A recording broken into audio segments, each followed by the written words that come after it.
ഇന്ന് നമുക്ക് ഒരു പഴുത്ത മാങ്ങ പച്ചടി ഉണ്ടാക്കിയാലോ.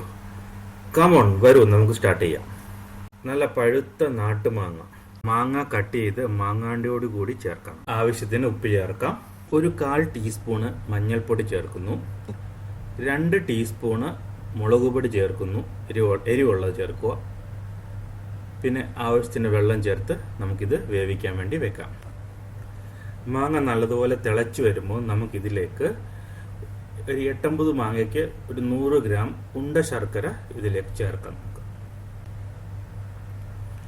ശർക്കരയെല്ലാം ഒന്ന് അലിഞ്ഞൊന്ന് കുറുകി വരുമ്പോഴത്തേക്കിന് നമുക്കിതിലേക്ക് ഒരു മുറി തേങ്ങയും ഒരു അര ടീസ്പൂണ് ജീരകോടെ ചേർത്ത് നല്ലോണം പേസ്റ്റ് രീതിയിൽ അരച്ച് അതിലേക്ക് ഒഴിച്ച് നല്ലോണം മിക്സ് ചെയ്ത് ചേർക്കാം. നമുക്ക് കടുക് വറുക്കാനായിട്ട് ഒരു പാത്രത്തിൽ അല്പം വെളിച്ചെണ്ണ ഒഴിക്കുന്നു. അല്പം കടുക് ചേർക്കുന്നു. വറ്റൽമുളകും കറിവേപ്പിലയും ചേർക്കുന്നു. ജസ്റ്റ് ഒന്ന് മൂപ്പിച്ചിട്ട് നമുക്ക് ഇതിലേക്ക് ഒഴിച്ചു കൊടുക്കാം. നമ്മുടെ പച്ചടി റെഡി ആയിട്ടുണ്ട്. അടിപൊളി ടേസ്റ്റാണ്. നല്ല ഒന്നാന്തരം മധുര മാങ്ങ പച്ചടി. നിങ്ങൾ ട്രൈ ചെയ്യാൻ മറക്കരുത്.